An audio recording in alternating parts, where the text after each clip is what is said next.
It's all come down to this. West Red Lake gold is pouring. Let's go. My first gold bar. I don't think they're gonna let me take it home though. Thanks for letting me hold your baby. Beneath the very ground we walk on lies an unexplored world, waiting to be uncovered by those daring enough to search.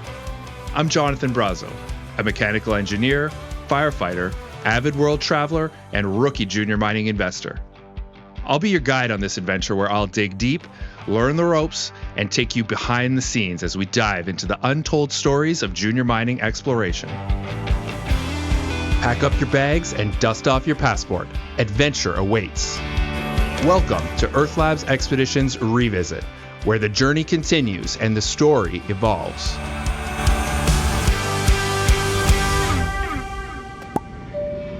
Our journey takes us from our hometown of Toronto, Ontario, to Winnipeg, Manitoba.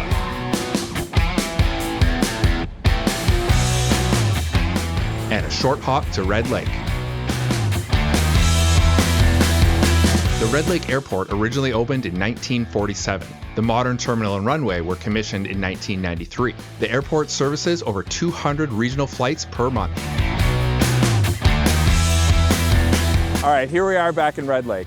Not much has changed here in town since the last time we were here, except that it's a little colder out. Over at the Madsen site, lots has changed for West Red Lake Gold. Let's head over there and meet with Shane and see everything that's happened in the 6 months since we were here last. It's a short drive from Red Lake to the Madsen site. West Red Lake Gold is currently wrapping up their successful bulk sample program, a major milestone for the company. We start our visit at the newly constructed site office, where we complete our safety induction and orientation.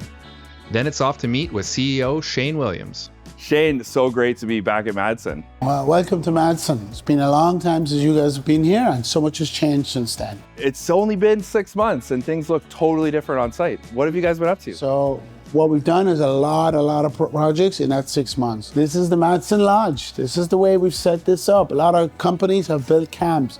We wanted to kind of upscale this a bit, make it more homely for our workers. That helps us attract workers, help us get us going.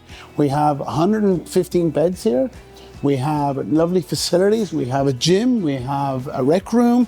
All these things make a difference when you're attracting people to the site. Yeah. Last time we were here, you guys were working hard underground to complete the connection drift. Is that now complete? Connection drift is now complete. It saves a lot of efficiency on moving ore underground. That translates into directly to the bottom line on revenue and profitability for the company. Okay. And when we visited the mill last time, you guys were in the process of refurbishing some of the equipment and getting it up to speed and up to spec.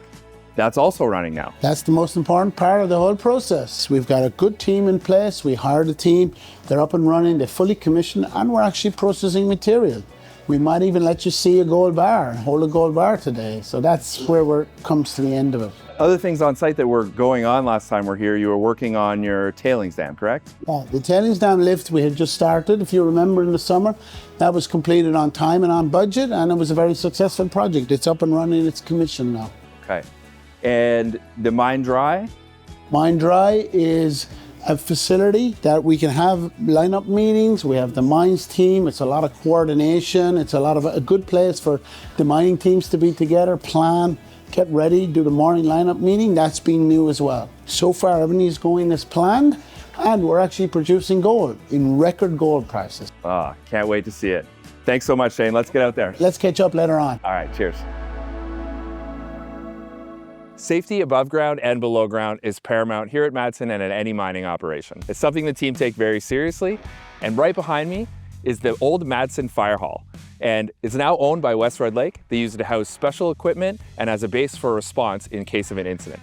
Ontario Mine Rescue is here today, is partnered with West Red Lake, and is running training on heavy lift operations. In the case of an accident underground, where workers become trapped under a heavy piece of equipment, the team can deploy from here and use these heavy lift airbags to move a heavy piece of equipment off of a patient and safely extricate them from the dangerous situation. The team here at Madsen is partnered with Ontario Mine Rescue and all the other mines in the region to provide a coordinated response in case of emergency.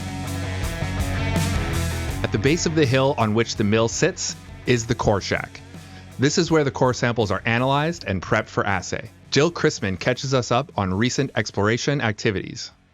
So last time you were here, we were really prepping to get our plan in place. What we've done since you've been here is start to execute that plan. So we've continued in the last 7 months with 2 drill rigs operating underground, full bore, achieving about 6,000 meters a month in total.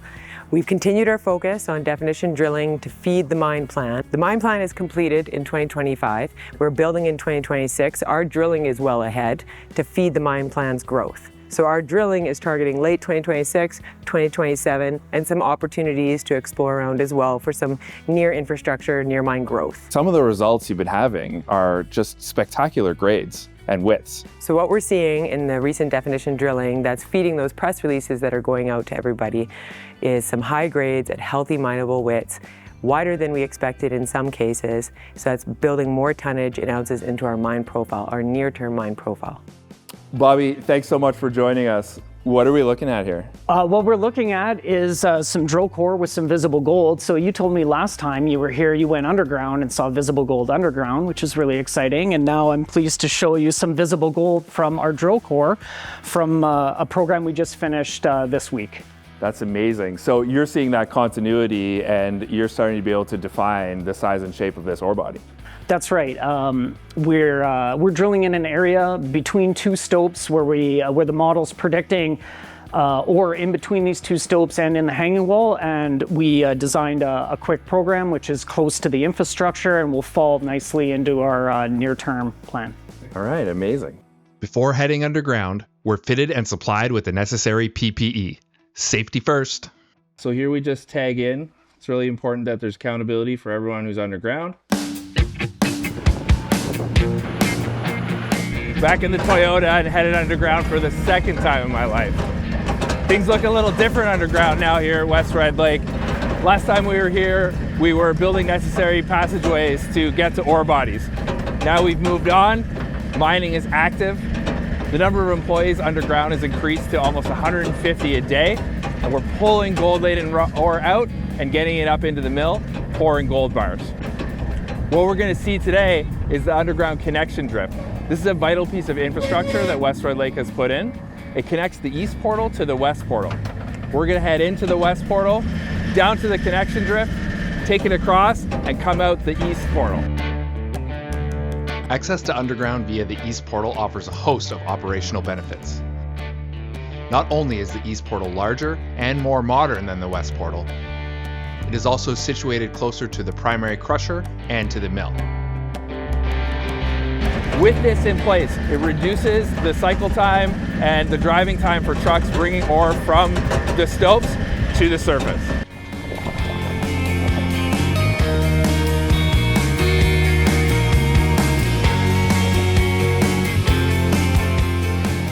We're back underground, in the belly of the Madsen Mine. Our underground tour guide, Alan Watkinson, takes us to a recently blasted stope to learn about safe extraction of the ore. We just saw the operator running a remote scoop in what's called a stope. So in the mining process, when we get to the ore body, they blast and the stope falls down into the bottom excavated area. Once it does that, that area is deemed not safe for any man to go in, or woman. So there's a line that's painted on the wall, and there's no entry past that point. So then the scoop is remote operated, like the coolest remote control car you've ever seen. The operator drives it around the corner into the stope, fills the bucket, and then brings the ore out to a drop-off point for another scoop to come and get it in an area where personnel can access, onto one of the haul trucks, out to surface it goes. And we just entered the connection drift from the west side.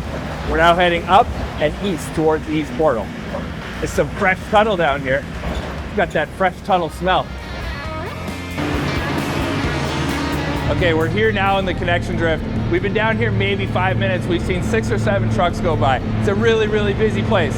Haul trucks full of ore, haul trucks empty, going back to pick up more ore. Here comes another one right now.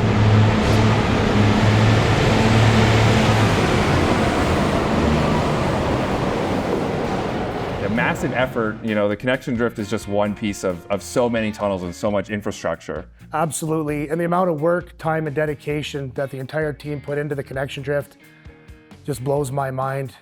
We hand-selected 5 of our top miners per shift to go down and do a full cycle every day, which is a muck, bolt, drill and blast, plus their services. And in around the 10-month timeline, approximately 10 months, we completed the breakthrough. So it's an astronomical accomplishment by everyone. Amazing. And now, what does it mean for the mine now that you have this connection drift versus before without it? It makes the mine extremely competitive. It increases the efficiency. I don't know the numbers, but I know that the project will pay for itself in approximately 3 months. Wow. So the turnaround per truck is 15 to 20 minutes better per trip. So I think 3 months is an ROI that anyone would be happy to pick. yes, absolutely. Time to head back to surface to follow the ore through the next steps of the process. With ore extraction now underway, according to the engineering mine plan that the team's been building up, we have ore coming out from underground. This ore is then sorted into piles by low grade to high grade. As the workers move through underground, they're going to move from pocket to pocket. The grade is going to vary, but they know exactly what they're working with. Behind me here is the low grade pile.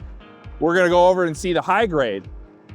The next stop for all this material, into the primary crusher and over to the mill for processing. And this pile behind me, the real pay dirt, the high grade stope. Ready to head to the crusher, over to the mill, and let's get that gold. All right, this massive piece of equipment behind me is West Red Lake's new primary crusher. And what this machine does is it's taking the ore that's extracted from the mine site, breaking it down into more manageable rock size. The process is they're taking the ore, it's being loaded by bucket into the first stage of the crusher, and then we have a crushing device, breaks the rock up into smaller chunks, and it gets fed up this conveyor where it can be collected from this pile and brought to the mill.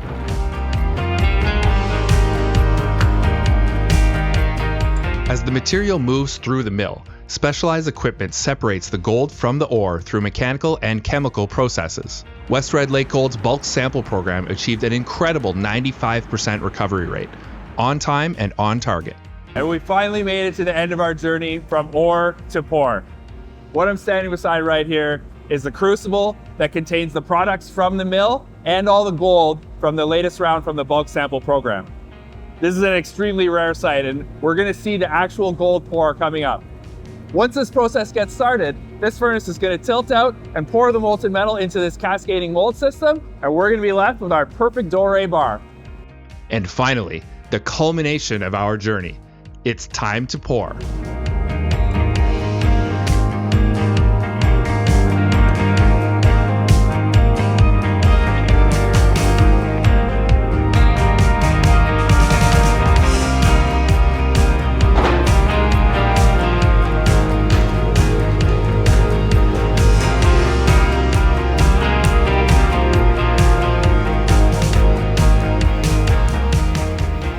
So there we have it, the end of the journey from ore to pour. It all comes down to this. Yeah, so the team have done a massive amount of work. There's been 15 months of work put into this. All the drilling, all the development we've done, the hiring of people, the projects we've done, and this is the end result at this stage.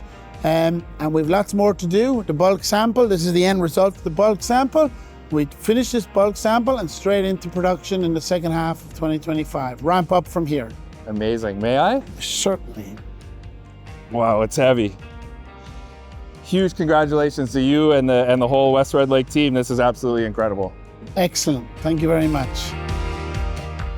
And there we have it. Journey complete from ore to pour at West Red Lake Gold. It took us 6 months to get through the journey. Today, we got to see an actual gold pour and hold $1 million gold bullion in our hand. From the last time we were here until today, we see massive progress and the team is executing the plan. Moving forward, full production is scheduled for the second half of 2025, where the team will be pouring gold bars every week. Thanks for joining us on the journey back to Red Lake to meet with the West Red Lake Gold team. Stay tuned to the channel, and thanks for watching.